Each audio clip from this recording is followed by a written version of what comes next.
2. Un encuentro con los invisibles. A los pies del trono dorado. Lupercar. Capitán Loken, soy yo, respondió alzando los ojos de lo que estaba haciendo. Discúlpeme por interrumpir, dijo ella. ¿Está ocupado? Loken dejó a un lado la sección de armadura a la que estaba sacando lustre y se puso en pie. Medía casi 1 metro más que ella y no llevaba puesto ninguna prenda a excepción de un taparrabos. La mujer suspiró interiormente ante el esplendor de aquel físico. La poderosa musculatura, las marcas de viejas cicatrices. Era apuesto también. Aquel hombre, con cabellos rubios, casi plateados, muy cortos, la piel pálida, ligeramente cubierta de pecas, y los ojos grises como la lluvia. Vaya desperdicio, pensó. Aunque no había modo de disfrazar su inhumanidad, en especial en aquel estado de desnudez. Aparte de la enorme masa del cuerpo, existía el excesivo gigantismo del rostro, aquella particular de los astartes, casi equino, además del duro y tenso caparazón del torso sin señales de costillas, como si se tratara de una lona tensada. No sé quién es usted, dijo él, dejando caer un pedazo de fibra de lustra dentro de un bote pequeño y limpiándose los dedos a continuación. Mercedes Oliton, rememoradora oficial, respondió ella, extendiendo la mano. Loken contempló la diminuta mano que le tendía y luego la estrechó, haciendo que pareciera más diminuta aún en comparación de su gigantesco puño. Lo siento, dijo la mujer riendo. Nunca me acuerdo de que no hacen esto aquí afuera, estrecharse la mano. Quiero decir, es una costumbre pueblerina en Terra. No me importa. ¿Viene de Terra? Salí de ahí hace 1 año, enviada a la cruzada con el permiso del consejo. Es una rememoradora. ¿Sabes lo que significa? No soy estúpido, respondió Loken. Desde luego que no, se apresuró a contestar ella. No quería ofenderlo. No lo ha hecho. Le paso revista, menuda y frágil, aunque posiblemente hermosa. Loken tenía muy poca experiencia en mujeres. Tal vez todas eran frágiles y hermosas. Conocía lo suficiente como para saber que pocas eran tan negras como ella, que tenían una piel como el carbón bruñido. Se preguntó si se trataría de alguna clase de tinte. También se hizo preguntas respecto a su cabeza. La cabeza de la mujer era calva, pero no estaba afeitada. Parecía pulida y suave, como si jamás hubiera tenido pelo. El cráneo estaba acrecentado, de algún modo, y se extendía hacia atrás en una curva aerodinámica que formaba un amplio ovoide detrás de la nuca. Era como si la hubiera coronado, como si hubieran convertido en más regia su simple humanidad. ¿Cómo puedo ayudarla?, preguntó. Tengo entendido que conoce un relato, uno particularmente ameno. Me gustaría recordarlo para la posteridad. ¿Qué relato? Horus matando al emperador. Se puso en tensión. No le gustaba que humanos no astartes llamaran al señor de la guerra por su auténtico nombre. Eso sucedió hace meses, respondió quitándole importancia. Estoy seguro que no podría recordar los detalles con claridad. La verdad, dijo ella, es que sé de buena fuente que le puede persuadir para que relate la historia como un experto. Se me ha dicho que es un narrador muy popular entre sus hermanos de batalla. Loken frunció el entrecejo. Por irritante que fuera, la mujer tenía razón. Desde la toma de la ciudad de Levada se le había exigido. Forzado no sería una expresión demasiado antisonante. Que volviera a relatar su versión de primera mano de los acontecimientos acaecidos en la torre del palacio docenas de veces. Imaginaba que se debía a la muerte de Sejuanos. Los lobos lunares necesitaban catarsis, necesitaban escuchar el modo tan singular con el que se había vengado Sejuanos. ¿Se lo has sugerido a alguien, señora Olinton?, preguntó. El capitán Torgondon, a decir verdad, respondió ella encogiéndose de hombros. Loken asintió. Acostumbraba a hacer a él. ¿Qué quieres saber? Comprendo la situación general, pues la he escuchado de otros, pero me encantaría conocer sus observaciones personales. ¿Cómo fue? ¿Cuándo entró en el interior del palacio? ¿Qué encontró? Loken suspiró y desvió la mirada hacia el perchero donde estaba colocado su servoarmadura. Apenas acababa de empezar a limpiarla. Su sala de armas privada era una cámara pequeña y lóbrega, con las paredes de metal lacadas en un tono verde pálido, que colindaba con la cubierta de embarque de acero prohibido. Un grupo de globos de brillo iluminaba la habitación, y había un águila imperial estarcida en una placa de la pared con copias de los distintos juramentos de combate de Loken clavados debajo. El aire enrarecido olía a aceites y a polvos de pulir. Era un lugar tranquilo e introspectivo, y ella había invadido aquella tranquilidad. Podría regresar más tarde, en un momento más apropiado, sugirió la mujer dándose cuenta de su intromisión. No, ahora está bien. Volvió a sentarse en el taburete de metal en el que estaba estado instalado cuando ella entró. Veamos. Cuando entramos en el palacio, lo que encontramos fue a los invisibles. ¿Por qué les llamaban así? Porque no se les veía, respondió él. Los invisibles nos esperaban y se merecían con creces su sobrenombre.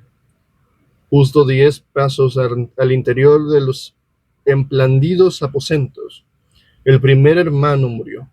Se oyó un estampido curioso y fuerte, tan fuerte que era doloroso sentirlo y oírlo. El hermano Edruios cayó de rodillas y luego se dobló a un lado. Le habían disparado en el rostro con alguna especie de arma de energía. La aleación blanca de plas de acero y ceramita de su visor y su peto se habían deformado y convertido en una especie de cráter ondulado, como la cera derretida que fluye y vuelve a solidificarse.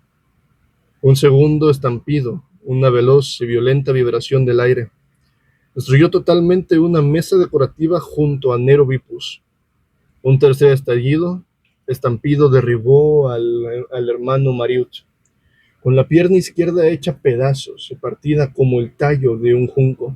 Los adeptos científicos del falso imperio habían dominado y controlado una forma rara y maravillosa de tecnología de pantalla, y armando a su guardia de élite con ella, aquellos hombres envolvían sus cuerpos con una aplicación inerte que distorsionaba la luz para convertirlos en invisibles, y eran capaces de proyectarla de un modo activo e implacable que golpeaba con fuerza mutiladora.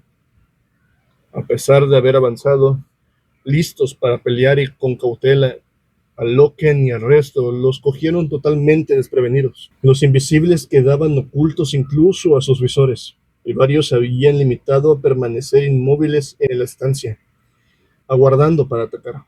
Loken empezó a disparar, y los hombres de Vipus hicieron lo mismo, mientras barrían la zona situada delante de él y convertían en astillas el mobiliario. Loken le dio algo. Vio una neblina rosa que impregnaba el aire, y algo cayó al suelo con fuerza suficiente para volcar una silla. Vipus también consiguió un blanco, pero no antes de que el hermano Taregus lo alcanzara un impacto de tal magnitud que la cabeza le salió despedida limpiamente de los hombros. La tecnología de encubrimiento evidentemente ocultaba mejor a sus usuarios si se mantenían inmóviles. Cuando se movían, se tornaban semivisibles, con siluetas vaporosas en forma de hombres que se lanzaban al ataque. Loken se adaptó rápidamente, disparando contra cada imperfección que detectaba en el aire. Ajustó el amplificador de su visor a contraste sobre un fondo borroso. Eliminó a otros 3. Al morir, varios perdieron sus mantos, y Loken vio a los invisibles convertidos en cadáveres ensangrentados. Su armadura era plateada, muy adornada, y tornada con extraordinaria minución, en los motivos y símbolos, altos, cubiertos con mantos de seda roja. Los invisibles recordaron a Loken, a la poderosa guardia de custodios que protegía el palacio imperial de Enterra. Aquellos eran los guardaespaldas que habían ejecutado sejuanos y a su escuadra gloriosa, obedeciendo un simple gesto de cabeza de su señor. Merovipus estaba enfurecido, ofendido, por el precio que había pagado su escuadra. La mano de la nave se encontraba realmente sobre él. Encabezó la marcha, abriéndose paso violentamente al interior de una habitación de altísimo techo, situado más allá del lugar de la emboscada. Su furia concedió a los Locasta la oportunidad que necesitaban, pero le costó la mano derecha, triturada por el ataque de un invisible. Loken también sintió cólera. Al igual que Nero, los Locasta eran sus amigos y le guardaban rituales de duelo. Ni siquiera en la oscuridad de Ulanor se había pagado tan cara la victoria, cargando por delante de Vipus, que estaba caído de rodillas, gimiendo de dolor mientras intentaba extraer la mano destrozada del guantelete hecho pedazos. Loken penetró en una instancia lateral sin dejar de disparar a las imperfecciones del aire que intentaban cortarle el paso. Una sacudida de energía le arrancó el volter. Así, se llevó una mano a la cadera y desenvainó la espada sierra. El arma gimió al activarse con una sacudida. Asestó mandobles a los tenues contornos que se movían de un lado a otro alrededor de él, y notó cómo la hoja dentada encontraba resistencia. Oyó un chillido agudo, y una llovizna de sangre surgió de la nada y embadurnó las paredes de la estancia y la parte frontal del traje de Loken. ¡Lupercar! Gruñó y puso toda la fuerza de ambos brazos tras sus golpes. Cervos y polímeros miméticos formaron capas entre su piel y las placas exteriores del traje para formar la musculatura de su servoarmadura, arracimada y flexionada. Desgarró un trío de golpes a dos manos y apreció una nueva lluvia de sangre. Se oyó un alarido gorgoteante a la vez que bucles rosados y vísceras humeadas se hacían visibles. Al cabo de un instante, la pantalla que ocultaba al soldado parpadeó y se apagó, y dejó al descubierto su figura destripada, que se alejaba tambaleante por la estancia mientras intentaba sujetarse los intestinos con ambas manos. Una energía invisible volvió a acuchillar a Loken, aplastando el borde del protector de su hombro izquierdo al tiempo que casi le hacía perder el equilibrio. Se dio la vuelta y blandió la espada sierra. La hoja chocó con algo y salieron despedidos fragmentos de metal. La forma de una figura hubiera recortado del aire. La forma de una figura humana que parecía descentrada en el lugar que ocupaba, como si lo hubiera recortado del aire y empujado ligeramente a la izquierda. Tomó forma repentinamente. Uno de los invisibles, con su pantalla cargada, crepitando y centelleando a su alrededor mientras moría. Se hizo visible y blandió su larga lanza afilada contra Loken. La hoja rebotó en el casco y Loken lanzó un golpe bajo con la espada, que arrancó la lanza del guantelete plateado de su atacante y le retorció el asta. Al mismo tiempo, Loken cargó, empujando al guerrero con el hombro contra la pared de la habitación con tanta fuerza que el frágil yeso de los antiguos frescos se agrietó y cayó. Loken retrocedió, jadeante, con los pulmones y la caja torácica aplastadas, casi por completo. El invisible profirió un esterdor ahogado y cayó de rodillas, con la cabeza doblándose hacia adelante. Loken hizo descender la espada sierra y luego la impulsó violentamente hacia arriba, en un grácil y experto golpe de gracia, y la cabeza del invisible se desprendió y rebotó contra el suelo. Loken describió un lento círculo con la espada activa y lista en la mano derecha. El suelo de la sala estaba resbaladizo a causa de la sangre y los pedazos de carne ennegrecidas. Sonaron disparos en las habitaciones cercanas. Atravesó la estancia y recuperó su volter, enarbolándolo en el puño izquierdo con un chasquido. Los lobos lunares entraron en la sala detrás de él, y Loken los envió rápidamente a la columnata de la izquierda con un movimiento de la espada. «Formad y avanzad», ordenó otra vez el comunicador, y unas voces le respondieron. «Nero, estoy detrás de ti, a 20 metros. ¿Cómo está la mano?» La dejé allí. No hacía más que molestar. Loken avanzó sigilosamente.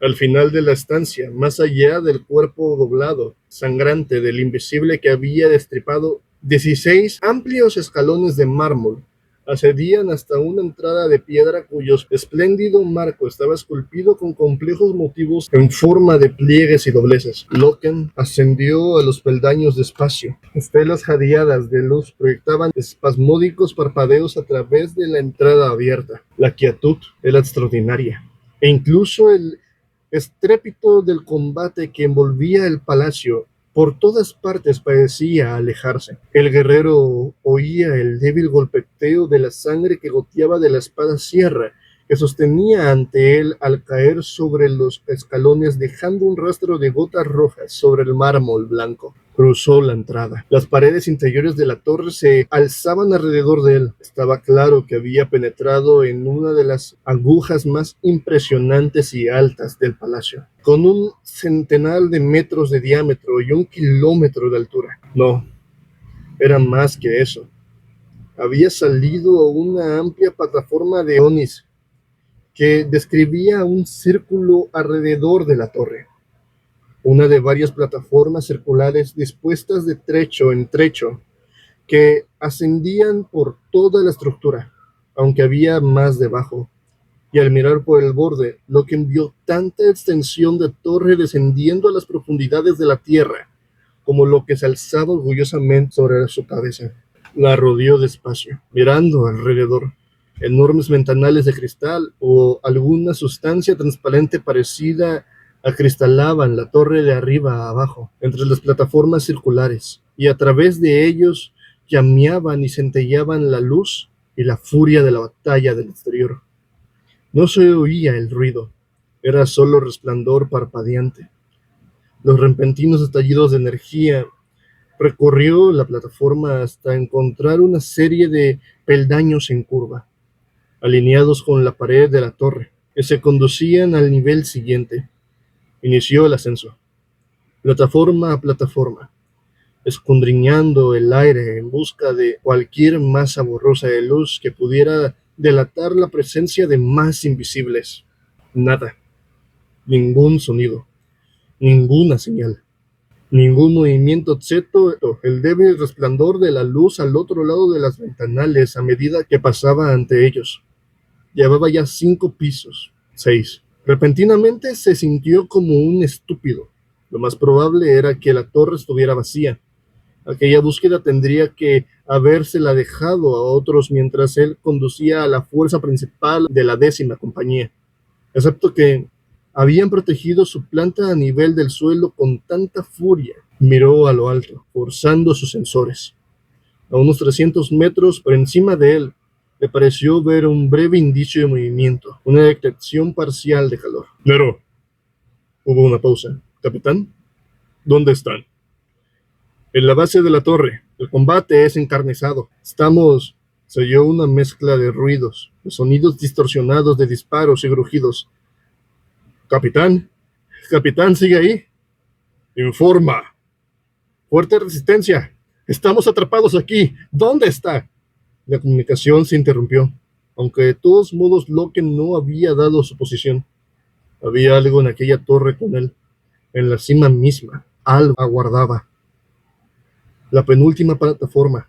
De lo alto llegaron un crujido y un chirrido tenues, como las aspas de un molino de viento gigante. Loken se detuvo a aquella altura. A través de las amplias cristaleras se le ofrecía una vista de todo el palacio y la ciudad elevada. Un mar de humo iluminado desde abajo por tormentas de fuego generalizadas. Algunos edificios brillaban con un color rosado, reflejando la luz de aquel infierno. Las armas centellaban y los rayos de energía danzaban y saltaban en la oscuridad. En lo alto, el cielo también estaba en llamas, un reflejo del suelo. La punta de lanza había infligido una destrucción devastadora a la ciudad del emperador, pero ¿había encontrado la yugular? Subió el último tramo de escalones sujetando con fuerza las armas. La plataforma circular más alta constituía la base de la parte superior. Una enorme cúpula de pétalos de cristal sujetos con una crucería de mástiles que se curvaban hacia arriba para formar un flojor en el vértice situado muy por encima. Toda la estructura crujía y se deslizaba, girando ligeramente a un lado y luego a otro, a medida que respondía fototrópicamente a los estallidos de la luz que brillaban en la noche. A un lado de la plataforma, de espaldas a los ventanales, había un trono de oro. Era un objeto imponente, con un pesado pedestal de 3 escalones que ascendía hasta un enorme sillón dorado, con un respaldor alto y reposabrazos enroscados. El trono estaba vacío. Loken bajó las armas. Observó que la parte superior de la torre giraba de modo que el trono estuviera siempre vuelto de cara a la luz. Desilusionado, el capitán dio un paso en dirección al trono. Y entonces se detuvo al darse cuenta de que no estaba solo. Después de todo, había una figura solitaria, algo más allá a su izquierda, con las manos cruzadas a la espalda, que contemplaba con atención el espectáculo de la guerra que se desarrollaba. La figura se volvió. Era un hombre anciano, vestido con una túnica color malva que descendía hasta el suelo. Sus cabellos eran finos y blancos, enmarcando un rostro muy delgado. Miró a Loken con ojos brillantes y mezquinos. «Te desafío», dijo con un acento marcado y antiguo. «Te desafío, invasor». «Tomo nota de su alto de rebeldía», respondió Loken. «Pero esta lucha ha terminado. Veo que ha estado contemplando su evolución desde aquí arriba. Ya debe de saberlo. El imperio de la humanidad triunfará sobre sus enemigos», replicó el hombre. «Sí, por supuesto que lo hará. Tiene mi promesa». El hombre titubeó como si no acabara de comprender. «¿Hablo con el llamado emperador?», preguntó Loken, que había desconectado y envainado la espada, pero mantenía el búrter en alto, apuntando a la figura de la túnica. «¿Llamado?», repitió el hombre. «¿Llamado? ¿Blasfemas alegremente en este lugar real? El emperador es el emperador indiscutible, salvador y protector de la raza humana. Tú eres un impostor, algún demonio diabólico». «Soy un hombre como usted». «Eres un impostor», se mofó del otro. «Construido como un gigante, deforme y feo. Ningún hombre haría la guerra a sus compatriotas de este modo». Indicó con gesto despectivo la escena que tenía lugar en el exterior. «Su hostilidad lo inició», respondió Loken con calma. «No quiso escucharnos ni creernos. Asesinó a nuestros embajadores. Se lo ha buscado usted mismo. Se nos ha encomendado la reunificación de la humanidad en todo el espacio estelar, en nombre del emperador. Buscamos establecer el acatamiento entre todas las ramificaciones fragmentarias y dispares. La mayoría nos recibe como los hermanos perdidos que somos. Usted se resistió. Vinisteis a nosotros con mentiras. Vinimos con la verdad. Vuestra verdad es una obscenidad. Señor, la verdad en sí es inmoral. Me entristece que creamos en las mismas palabras, exactamente las mismas, pero los valoremos de un modo tan diferente. Esa diferencia ha conducido directamente a este derramamiento de sangre. El anciano se encorvó abatido. «¿Podríais habernos dejado en paz?», inquirió Loken. «Si nuestras filosofías están tan en desacuerdo, podríais haber pasado de largo y dejarnos seguir con vuestras vidas incolubles. Sin embargo, no lo hicisteis. ¿Por qué? ¿Por qué insistís en conducirnos a la destrucción? Somos una amenaza tan grande para vosotros». «Se debe a que la verdad», empezó Loken, «es amoral. Eso dijistes. Pero en el servicio de vuestra hermosa moral, invasor, os convertís vosotros mismos en inmorales». Loken se sorprendió al descubrir que no sabía exactamente cómo responder. Dio un paso al frente y dijo: «Le pido que se rinda a mí, señor. Eres el comandante, supongo bien. inquirió el anciano. Estoy al mando de la 10ª compañía.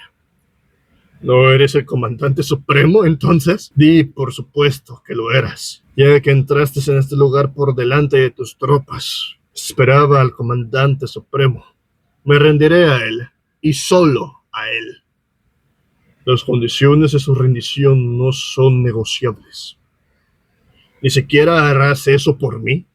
Ni siquiera me concederás ese honor. Permaneceré aquí hasta que tu amo y señor venga en persona a aceptar mi sumisión. ¡Tráelo!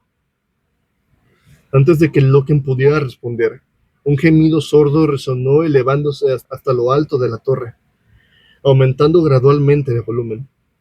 El anciano dio un paso o dos hacia atrás, con el miedo pintado en su rostro. Las figuras negras se alzaron desde las profundidades de la torre, ascendiendo despacio y en vertical.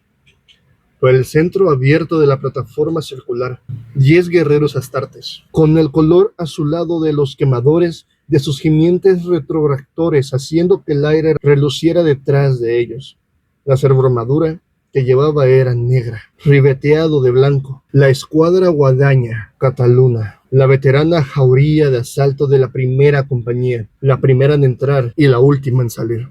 Uno a uno, se posaron en el borde de la plataforma circular y desactivaron los retroractores. Calus Ecadón, capitán de la Cataluna, miró de solayo a Loken. Felicitaciones del primer capitán, capitán Loken. Nos ha ganado por la mano, después de todo. ¿Dónde está el primer capitán?, preguntó el aludido. Abajo, haciendo limpieza, respondió el Calón, y conectó su comunicador para transmitir. Aquí, Ecadón, de la Cataluna. Tenemos al falso emperador. No, interrumpió Loken con firmeza. Ecadón se volvió a mirarlo.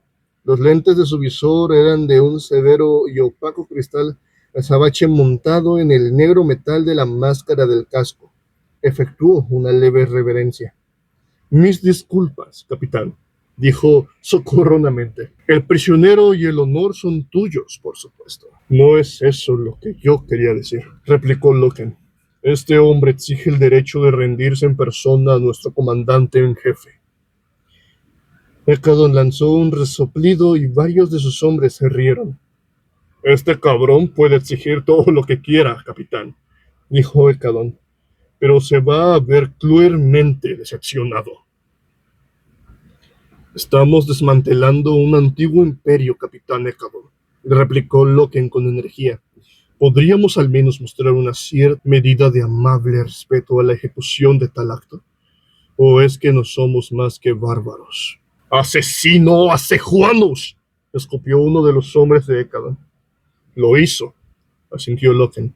¿Así que sencillamente lo matamos como respuesta? ¿Acaso el emperador, alabado sea en su nombre, no nos enseña a ser siempre magnánimos en la victoria? El emperador, alabado sea su nombre, no nos acompaña, contestó Ecadón. Si no está con nosotros en espíritu, capitán, replicó Loken, entonces me apena el futuro de esta cruzada. Ecadón miró fijamente a Loken por un momento. Luego ordenó a su segundo que transmitiera un aviso a la flota. Loken estaba convencido de que el capitán de la Cataluna no se había echado atrás porque lo hubiera convencido algún razonamiento o principio sutil. Aunque Ecadón, como capitán de la élite de asalto de la primera compañía, tenía la gloria y el favor de su lado, Loken, un capitán de compañía, poseía superioridad de rango.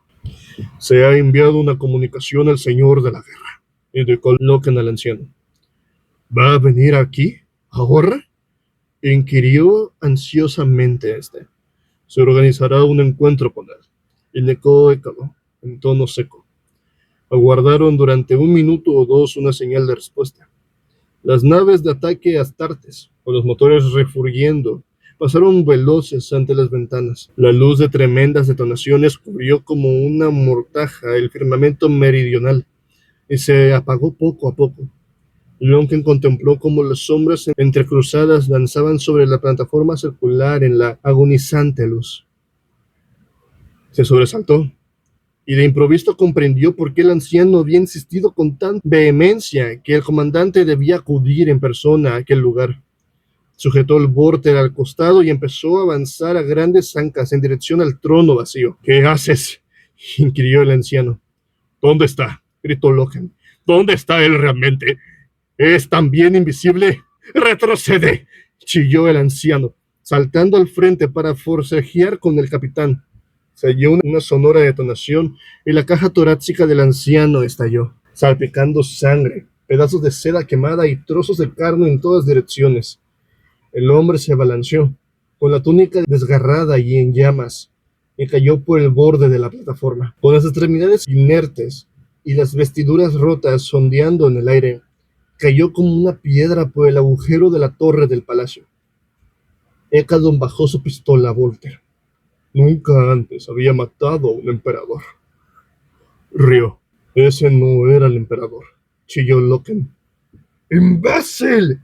¡El emperador ha estado aquí todo el tiempo! Estaba ya cerca del trono vacío y alargaba una mano para sujetar uno de los reposabrazos dorados. Una imperfección en la luz perfecta, pero no tanto como para que las sombras se comportaran correctamente a su alrededor. Retrocedió en el asiento. Es una trampa. Aquellas palabras eran lo siguiente que Loken iba a pronunciar, pero jamás tuvo oportunidad de hacerlo. El trono de oro se estremeció y emitió una onda expansiva de fuerza invisible. Era una energía como la que había utilizado la guardia de élite, pero 100 veces más potente. Golpeó en todas direcciones, haciendo perder el equilibrio a Loken y también a todos los miembros de la Cataluna, como espigas de trigo bajo un huracán. Los ventanales de la torre saltaron hechos añicos al exterior de una ventisca de fragmentos multicolores de cristal. La mayor parte de la escuadrilla cataluna simplemente se esfumó, expulsada de la torre por la explosión, debatiéndose en el aire, arrastrados por la curva oleada de energía. Uno golpeó un mástil de acero al salir. Se partió la espalda. El cuerpo se perdió en la noche dando volteretas como un muñeco roto. Ekadon consiguió agarrarse a otro mástil en el momento de verse lanzado hacia atrás.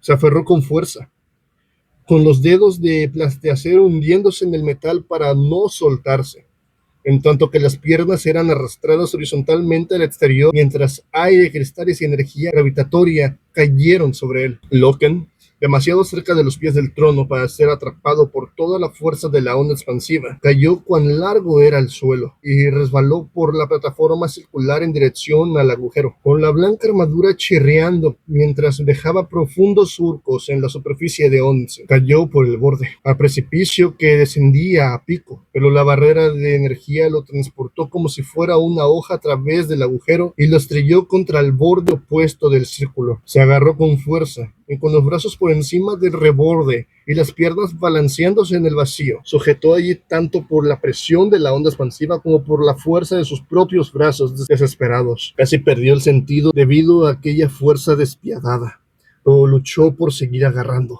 Una luz incipiente, verde y deslumbrante, apareció con un chisporroteo sobre la plataforma frente a sus manos engarfiadas. La llamarada del teleportador se tornó demasiado brillante para contemplarla, y a continuación se apagó, mostrando a un dios de pie en el borde de la plataforma. El dios era un auténtico gigante, tan grande comparado con cualquier guerrero astartes como lo era un astartes en comparación de un hombre corriente. Su armadura era de un tono dorado refulgante, como la luz del sol al amanecer, la obra de artesanos expertos. Toda su superficie estaba cubierta de innumerables símbolos, de los cuales el principal era la representación de un único ojo abierto grabado sobre el peto. Una capa de tela blanca ondeaba a la espalda de la terrible figura aureolada. Por encima del peto, el rostro aparecía desnudo y con una mueca burlona, perfecto en todas sus dimensiones y detalles, resplandeciente, tan hermoso, tan realmente hermoso. Por un instante, el dios permaneció allí, inmutable, hostigado por el vendaval de energía, pero sin moverse, haciéndole frente. A continuación, alzó el borde de asalto que sostenía su mano derecha y disparó al interior del tumulto. Un disparo. El eco de la detonación retumbó por toda la torre y hubo un alarido ahogado, medio perdido en el alboroto. Y luego el alboroto mismo cesó bruscamente. La barrera de energía se extinguió.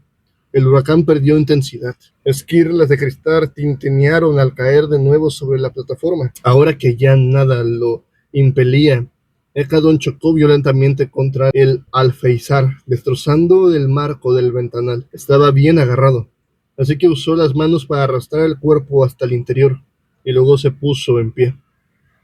«Mi señor», exclamó y dobló una rodilla en tierra, con la cabeza inclinada. Al cesar la presión, Loken se encontró con que ya no podía sostenerse. Forcejeando con las manos, empezó a resbalar de nuevo por el borde del que había estado colgando. No conseguía sujetarse al refulgente ónix.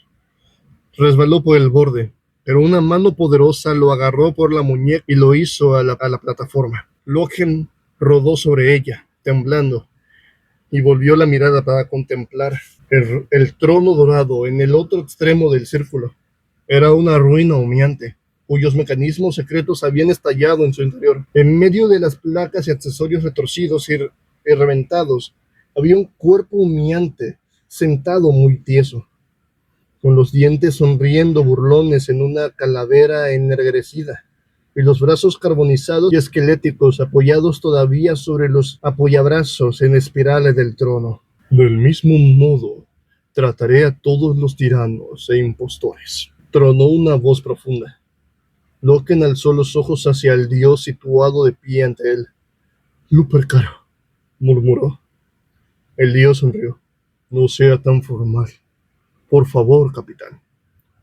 Mustió Horus. «¿Puedo hacerle una pregunta?», dijo Mercile Oliton. Loken había descolgado una túnica de un gancho de la pared y se lo ponía en aquellos momentos. «Desde luego». ¿No podríamos haberlos dejado simplemente en paz? «No. Haga otra pregunta mejor». «Muy bien. ¿Cómo es él?» «¿Cómo es quién, señora?», quiso saber el capitán. «Horus». «Si tiene que preguntar, es que no lo ha visto», respondió. «No, no lo he hecho aún, capitán. He estado esperando una audiencia. De todos modos, me gustaría saber qué piensa de él». «Pienso que es el señor de la guerra», respondió Loken, y su tono de voz era pétreo. «Pienso que es el señor de los lobos lunares y el representante elegido del emperador. Alabado sea su nombre en todas nuestras empresas. Es el primero y el más importante de todos los primarcas. Y pienso que me siento ofendido cuando un mortal pronuncia su nombre sin respeto ni título». «¡Ah!», exclamó ella. «Lo siento, capitán, no era mi intención». «Estoy seguro de que no lo era, pero es el señor de la guerra Horus. Usted es una remodeladora. Recuérdelo».